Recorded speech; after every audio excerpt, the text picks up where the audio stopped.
आज हम देखने वाले हैं इड्डी मिन्नर कडल। आज की कहानी उन 6 लोगों की है जो गलती से बिना एक दूसरे के बारे में जाने अनजाने में एक दूसरे की लगभग जिंदगी बर्बाद कर देते हैं, जिसके बाद किस्मत उन्हें फिर से ऐसे मोड़ पर लेकर आती है जहां वो सभी अनजाने में ही एक दूसरे की मदद करने लग जाते हैं। है ना इंटरेस्टिंग? तो मूवी को आखिर तक जरूर देखिए। एक बार फिर से स्वागत है आपका। कहानी की शुरुआत में 7 नवंबर का समय दिखाते हैं जहां अभी नाम का एक लड़का अपने घर में बैठा रो रहा है। कुछ देर के बाद अभी अपनी नेबर और उसके लिए एक बड़ी बहन जैसी दीदी अंजलि के पास जाता है, जिनसे वो पूछता है क्या पापा यहाँ आए थे।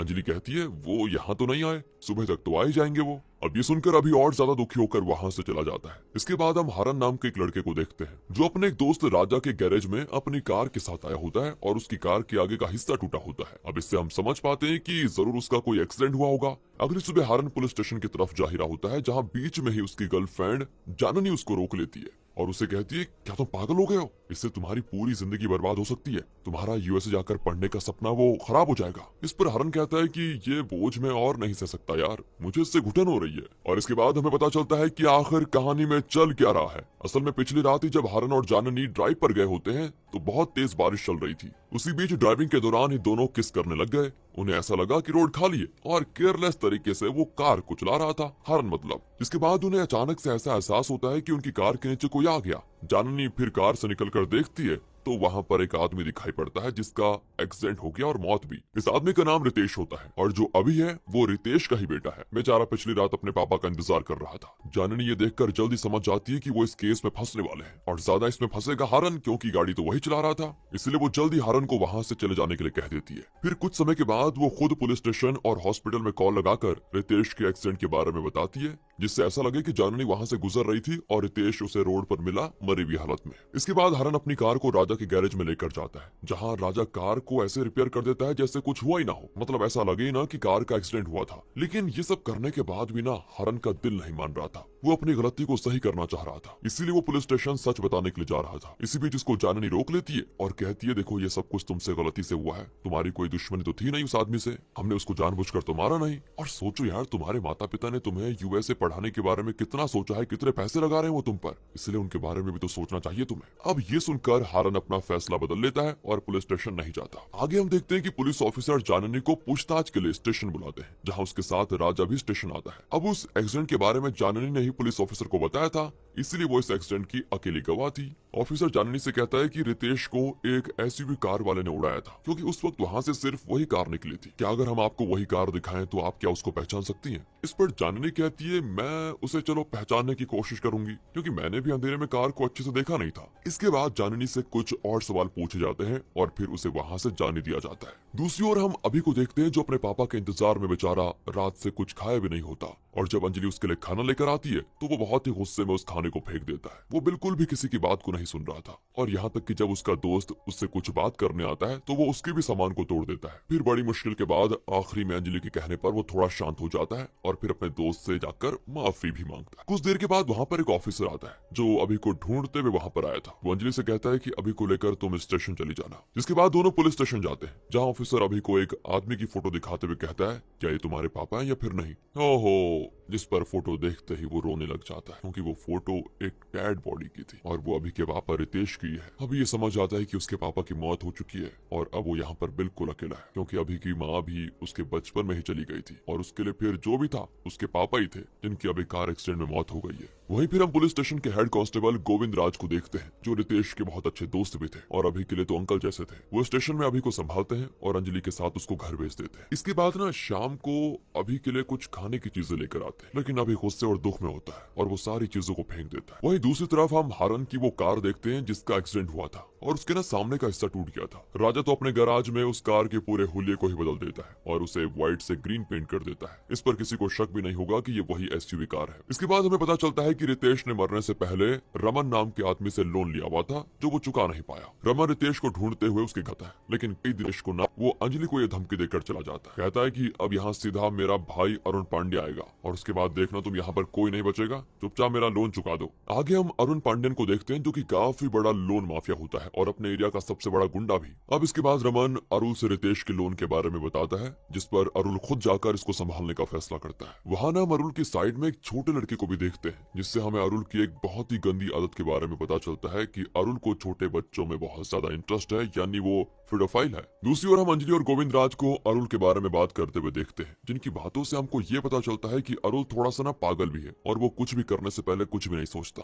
हो सकता है कि अब रितेश ने जो लोन लिया हो उसका हर्जाना अब अभी को ही भरना पड़े। जिसके बाद गोविंद राज अभी को लेकर फादर एंथनी के स्कूल लेकर जाता है, जो कि चर्च से जुड़ा हुआ है। वो फादर से रिक्वेस्ट करता है कि देखो फादर, अभी को आप अपने स्कूल में रख लीजिए, इसके पिताजी भी नहीं है, यहाँ स्कूल में रहेगा तो थोड़ा दोस्तों के साथ रहेगा तो ये सारा दुख भूल जाएगा। लेकिन फादर एंथनी जैसे ही अभी को देखते हैं, उन्हें समझ में आ जाता है कि अभी इस समय बहुत अग्रेशन में है, वो किसी की बात भी नहीं सुनेगा अभी तो, और कोई उसे समझाने की कोशिश करेगा तो वो शायद उस पर हाथ भी उठा सकता है। एंथनी गोविंद राज से फिर कहता है कि देखो, अभी को इस वक्त स्कूल से ज्यादा एक साइकियाट्रिस्ट की जरूरत है। इसके लिए वो अपने पहचान की एक साइकियाट्रिस्ट से अभी के बारे में बात भी करते हैं और अभी को अगले दिन उनके पास जाने के लिए कहते हैं। लेकिन ऐसा होने से पहले अरुल अभी तक पहुंच जाता है और वो अभी को देखते ही ना पागलों की तरह हरकतें करने लगता है, जैसे कि किसी छिछोरे ने किसी लड़की को देख लिया हो। इसका कारण यही था कि अरुण ने एक पेडोफाइल था और छोटे बच्चे उसको बहुत ज्यादा पसंद थे। उसी वक्त वहाँ पर अंजलि भी होती है, जो किसी तरह अभी को अरुल से बचा रही होती है। इसके बाद अरुल उन्हें पैसे लौटाने के लिए 24 घंटों का वक्त देता है। अरुल कहता है कि या तो तुम मुझे 24 घंटे के बाद पैसे दोगे या मुझे अभी को दोगे। इतना कहकर वो चला जाता है। इसके बाद हम अगले दिन का सीन देखते हैं, जहाँ हरन फादर एंथनी को अभी के घर लेकर जा रहा होता है। असल में हरन फादर एंथनी को पहले से जानता था, लेकिन उसे अभी के बारे में कुछ पता नहीं होता। अब जब हरन फादर को लेकर वहाँ पहुंचता है तो फादर देखते हैं कि अंजलि को बहुत चोटें लगी हुई है और अभी को कुछ लोग उठाकर लेकर जा रहे हैं। और दोस्तों, जो उठाकर लेकर जा रहे होते हैं वो कोई नहीं होता, अरुल के ही आदमी होते हैं, क्योंकि दिए हुए समय में अरुल को उसके पैसे नहीं मिले होते, जिस वजह से वो रमन को कहकर अभी को किडनैप करवा रहा है। अब हरन को भी वहाँ इस बारे में पता चलता है कि ये सभी इस छोटे बच्चे को किडनैप करके लेकर जा रहे हैं, जिसके लिए वो उनका पीछा भी करता है और काफी देर तक उनकी कार के पास ही अपनी बाइक घुमाता रहता है, जिससे वो जैसे डिस्ट्रैक्ट होते हैं तो हरन जल्दी से अभी को विंडो से नीचे निकालकर उसको बाइक पर बैठाकर वहाँ से तेजी से निकल जाता है। हाँ, हरन को इस बात का अंदाजा था कि अगर वो अभी को वापस उसके घर छोड़ आएगा तो वो लोग उसको दोबारा किडनैप कर लेंगे, इसलिए वो अभी को सीधे राजा के गैराज पर लेकर जाता है, जहाँ वो उसे बेसमेंट में छुपा देता है और राजा से कहता है कि इस लड़के का ख्याल रखना। इसके बाद हम आगे देखते हैं कि अरुण अपने लोगों के साथ वापस अभी को लेने आता है, लेकिन इस बार वो खुद भी साथ में आया था। पर अभी को अपने घर पर न पाकर वो बड़ा गुस्सा होता है और अंजलि पर सारा गुस्सा उतार देता है, फिर उसे अपने आदमियों से टॉर्चर भी करवाता है। इसके बाद वो गोविंद राज के घर भी जाता है और उसे भी धमकाता है ताकि वो सभी उसको अभी का पता दे दे। दूसरी ओर हम हरन को देखते हैं, जो जाननी को अभी के बारे में बता देता है कि अभी के ऊपर मुसीबत आ चुकी है और कहता है कि मैंने उस लड़के को राजा के पास बचा कर रखा हुआ है, लेकिन वो लड़का अभी काफी दुखी है और किसी की बात नहीं सुनना चाहता। और अब जाननी अभी से मिलना चाहती है, जहाँ अभी भी वैसी हरकतें करता रहता है जैसे वो शुरुआत से करते हुए आ रहा है। वो जाननी के लाए हुए खाने खिलौने सब चीज फेंक देता है और बहुत ही अग्रेसिव बिहेव करता है। जाननी फिर अभी को समझाती है कि अगर इस वक्त तुम्हारे पापा तुम्हें देख रहे हो तो देखो कितना बुरा लगेगा उनको, वो ये सोचेंगे ना उनका बेटा कैसा बर्ताव कर रहा है, तुम ऐसे बिहेव करो कि उन्हें भी दुख ना हो। ये सुनकर अभी को इस बात का दुख हो जाता है और फिर वो जाननी को जाकर गले लगकर रोने लग जाता है, जहाँ से अभी की जाननी और हरन से अच्छी दोस्ती हो जाती है और वो उस पर भरोसा करने लग जाते हैं। इसके बाद हमें अभी के बचपन के बारे में थोड़ा फ्लैशबैक दिखाया जाता है, जहाँ हम देखते हैं कि अभी अपने पिता और माता के साथ एक ज्वाइंट फैमिली में रहता है, लेकिन उसके पिता की केयरलेस बिहेवियर की वजह से वो ज्वाइंट फैमिली टूट गई, जिसके बाद उनके परिवार को अलग रहना पड़ा। और इससे हुआ ये कि अभी की माँ बहुत ज्यादा दुखी हो गई, क्योंकि उनके लिए उनका परिवार ही सब कुछ था और वो अपने परिवार से कभी अलग भी नहीं रही थी। उनका ये दुख इस हद तक बढ़ गया कि उन्होंने एक दिन अपने खाने में जहर मिलाकर खुद की जान ले ली। उस वक्त अभी 5 साल का था और उसने भी गलती से वो खाना खा लिया, जिसके बाद जब शाम को रितेश घर लौटा तो उसने अपनी पत्नी और बेटे को बेहोश देखा, जिस पर उसने जल्दी से दोनों को हॉस्पिटल में एडमिट किया, लेकिन इसमें सिर्फ अभी बच पाया, उसकी माँ की वही मौत हो गई। इसके बाद रितेश अभी के लिए माँ पिता सब कुछ था, वो अभी की सारी जरूरतों को पूरा करता था और उसी दौरान रितेश और अंजलि प्यार भी करने लगे थे। दोनों के बीच इंटीमेट रिलेशन भी बन चुके थे और अंजलि अभी के लिए दूसरी माँ जैसी थी। अभी तब हरन और जाननी को बताता है कि जिस रात पापा का एक्सीडेंट हुआ था उससे पहले मैंने पापा के ऊपर बहुत गुस्सा किया था, क्योंकि वो चाहते थे कि हम राजस्थान में शिफ्ट हो जाएं, लेकिन मैं ऐसा नहीं चाहता था, जिसके लिए मैं उन पर बहुत चिल्लाया भी और उन्हें हमेशा घर से चले जाने के लिए कह दिया। दूसरी ओर हम अरुल के आदमियों को देखते हैं, जो फादर एंथनी के पास पहुंचकर उनसे कहते हैं कि हम अभी को अपने ऑर्फनेज में रखना चाहते हैं। असल में फादर एंथनी को इस बात का पता नहीं होता कि अरुल के लोग अभी के पीछे पड़े हुए हैं,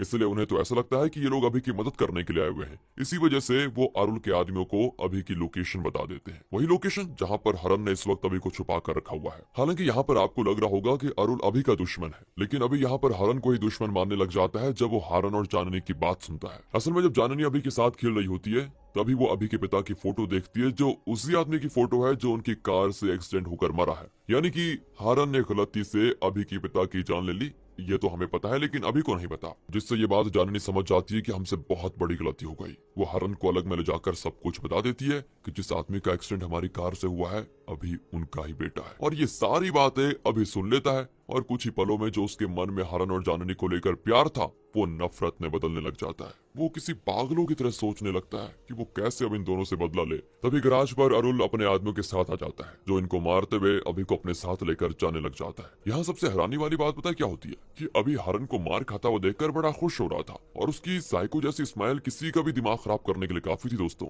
अभी को बताने कुछ ज्यादा ही खुशी हो रही होती है। उसको ये लगता है कि ये मेरे पापा का दुश्मन था जिसने मेरे पापा को मारा, तो ये पिट रहा है तो मुझे खुश होना चाहिए। उसे तो इस बात का जरा भी अंदाजा नहीं होता कि अरुल किस वजह से उसे अपने साथ लेकर जा रहा है। बस उसे इस बात की खुशी होती है कि जिस वजह से उसके पिता की मौत हुई उस पर मार पड़ रही है। लेकिन इससे पहले कि अरुल अभी को वहां से लेकर जाता, वहां गोविंद राज और राजा अपने लोगों के साथ आ जाता है और फिर वापस से दोनों के बीच हाथापाई शुरू हो जाती है, जिसमें हरन तो इस बार अरुल को बहुत मारता है और वो जानबूझकर अरुल को अभी के सामने लेकर मारता है, जिससे अभी और ज्यादा फ्रस्ट्रेट हो जाता है। वो सीधे वहां से गराज के बेसमेंट में चला जाता है। जिसके बाद हरन अभी को समझाता है कि देखो वो एक्सीडेंट गलती से हुआ था, हमारा तुम्हारे पिता को मारने का कोई इरादा नहीं था। लेकिन उस वक्त अभी के मन में कोई और ही प्लान चल रहा होता है। वो हरन की बातें समझने का नाटक करता है और बड़ी चालाकी से हरन को थिनर पिला देता है। असल में जिस बोतल में थिनर रखा हुआ था वो दिखने में बिल्कुल पानी जैसा था। इसी का फायदा उठाते हुए अभी हरन को वो थिनर पिला देता है, जिससे कुछ देर में ही हरन वहीं बेहोश हो जाता है। इसके बाद तो अभी और ज्यादा खुश हो जाता है कि फाइनली उसने अपने पिता की मौत का बदला ले लिया है। लेकिन तभी अभी को बहुत बड़ा झटका लगता है जब उसे अपने पिता का एक नोट मिलता है जो उन्होंने उसी रात लिखा था, जिसमें उन्होंने लिखा था कि वो अपनी जिंदगी से परेशान हो चुके हैं, उनके पास लोन चुकाने के लिए पैसे नहीं है, उनका बेटा उन्हें इज्जत नहीं दे रहा, इसीलिए वो अपनी जान लेने के लिए जा रहे हैं। जिसके बाद हम फ्लैशबैक में देखते हैं कि जब हरन का ध्यान ड्राइविंग पर नहीं होता, उसी वक्त रितेश खुद हरन की कार के नीचे आकर अपनी जान दे देता है। यानी कि ये कोई एक्सीडेंट नहीं बल्कि रितेश ने खुद अपनी जान ली थी। ये सुनकर अभी को समझ में आ जाता है कि उसने हरन के साथ बहुत गलत किया और सभी को बता देता है कि मैंने हरन को थिनर पिला दिया है। जिसके बाद हरन को हॉस्पिटल ले जाया जाता है, जहाँ पर किसी तरह उसकी जान बच जाती है। इसके बाद हरन होश में आता है और हमेशा अभी का ख्याल रखने का फैसला करता है। इसी के साथ दोस्तों ये मूवी यहाँ पर खत्म हो जाती है। बाकी अगर आपको वीडियो अच्छी लगी हो, एक्सप्लेनेशन अच्छा लगा हो, लाइक कीजिए, चैनल को सब्सक्राइब। मिलते हैं अगली वीडियो में, ध्यान रखेगा अपना and finally thanks for watching.